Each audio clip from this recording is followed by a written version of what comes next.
born in Cambridge, UK, and lived with his wife and daughter in Islington, London, before moving to Santa Barbara, California, where he died suddenly in 2001.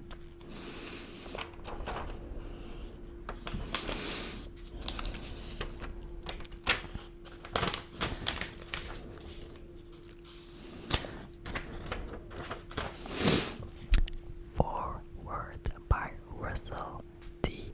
Davies.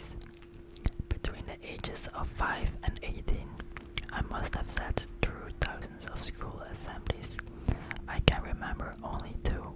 One in junior school, when the deputy had told us the PG gyms were paid more than the workers speaking the tea leaves. Good man. And two in the autumn of 1979, when Margaret Iles and Suzanne Cooling stood up in Olkva Comprehensive School, Swansea, and read out of the end chapter 18 of his very book, The Bowel of Petunias, and the will, oh no, not again, and we sat up. We listened, we laughed. For once, we felt part of an assembly, because we knew this stuff. It was a rare moment for teenagers, a shared knowledge of a piece of writing, a shared laugh, because back then, in those days of post-punk and green flash and anti-Nazi league badges, the Hitchhiker's Guide to the Galaxy was something truly unique. It was cool.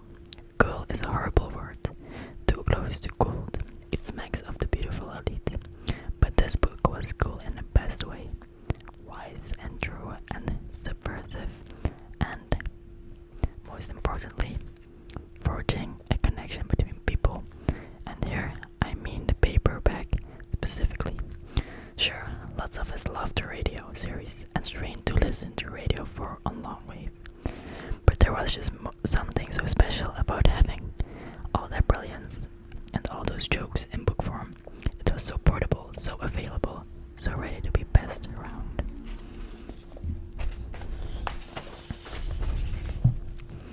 In my whole life, I can't remember a book being so shared. We owned it with pride, so many of us. Not just the elite, but the whole range. From SWATs to rugby boys, from girl gangs to young offenders, the tall, the short, and the lonely. Let alone that was majority of kids with no label. We carried it around like an iPod. Like cigarettes, like a guidance Bible. Gideon's Bible, yeah, you'd see that novel. With the cover like neon left out in the rain, jutting out of back pockets and school bags. Clutched like a shield, passed from hand to hand like an initiation. Okay, maybe Harry Potter had a similar moment of glory, but you could never fit that into your back pocket. This new edition still fits. I just checked. Because that's what I loved about the version of Hitchhikers above any other. The soft, bendy, riffable paperbackness of it. It's vital to remember how much Douglas Adams can mean to kids.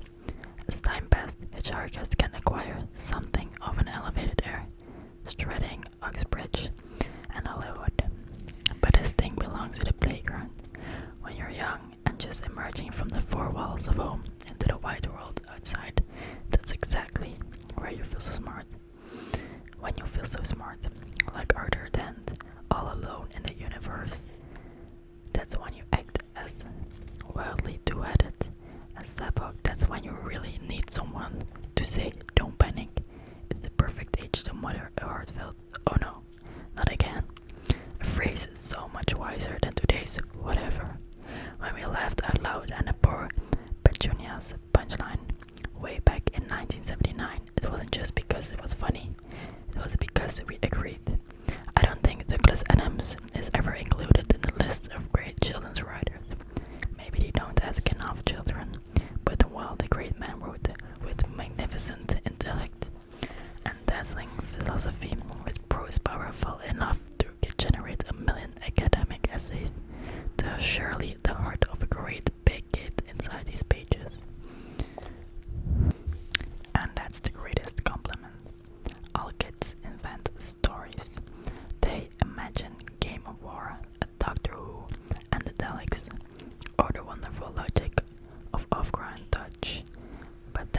phones and kissing and spots take over, and storytelling is put aside. Or maybe people simply focus on telling the story and of their own lives. But the rest, writers, I think, don't forget, they carry that childlike lunacy with them forever.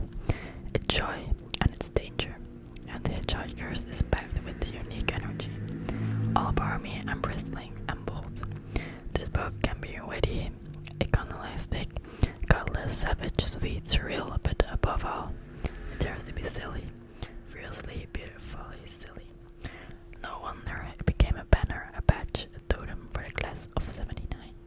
Douglas Adams was writing for us, and a good book has a radioactive half-life way beyond our childhoods. Just a few years ago, I was buying a house. The owner showed me around. I look at the bookshelves like you do, and there it was, the original paperback, the wet neon. I picked it out and just smiled. The man smiled back. We didn't need to say anything, but it was still there. The connection between strangers almost 30 years later. Something we once loved and love now in the shape of a book. Maybe ebooks are going to take over one day, but not until those whiz kids in Silicon Valley invent a way to bend the corners, fold the spine, yellow the pages, add a covering or two, and allow the plastic tablet to fall open at a favorite page. So, for God's sake, when you finish this book, don't seal it away on a shelf, put it in your pocket, pass it around, spread the word, leave it on a bus, and complete the circle. Go on, somebody, please read it out of a school assembly, because they'll love it, those kids, I promise. They will find it makes so much sense. Douglas Adams is waiting for them to hand over this lovely paperback for the next 30 years. Damn, that was only the foreword. I'm gonna read one more page from the actual story, and that will be it for today's video. Okay, far out in the uncharted backwaters of unfashionable end of the western spiral arm of the galaxy lies a small, unregarded yellow sun. Orbiting this at a distance of roughly 92 million miles in an utterly insignificant little blue-green planet whose ape-descended life forms are so amazingly primitive that they still think digital watches are a pretty neat idea. This planet has, or rather had, a problem, which was this. Most of the people living on it were unhappy for pretty much of the time. Many solutions were suggested for this problem, but most of these were largely concerned with the movements of small green pieces of paper, which is odd because, on the whole, it wasn't the small green pieces of paper that were unhappy. And so the problem remained. Lots of the people were mean, and most of them were miserable, even the ones with digital watches. Many were increasingly of the opinion that they'd all made a big mistake in coming down from the trees in the first place, and some said that even the trees had been a bad move, and that no one should ever have left the oceans. And then, one Thursday, nearly 2,000 years after, one man had been nailed to a tree for saving how great it will be to be nice to people for a change. A girl sitting on her own in a small cafe in Rickmansworth suddenly realized what it was that had been going wrong all this time, and she finally knew how the world could be made a good and happy place. This time it was right. I would work. It would work, and no one would have to get nailed to anything.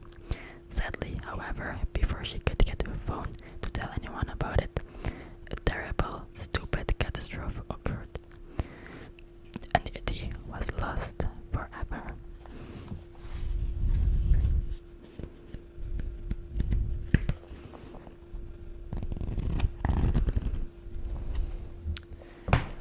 So that was it for this video. I'm sorry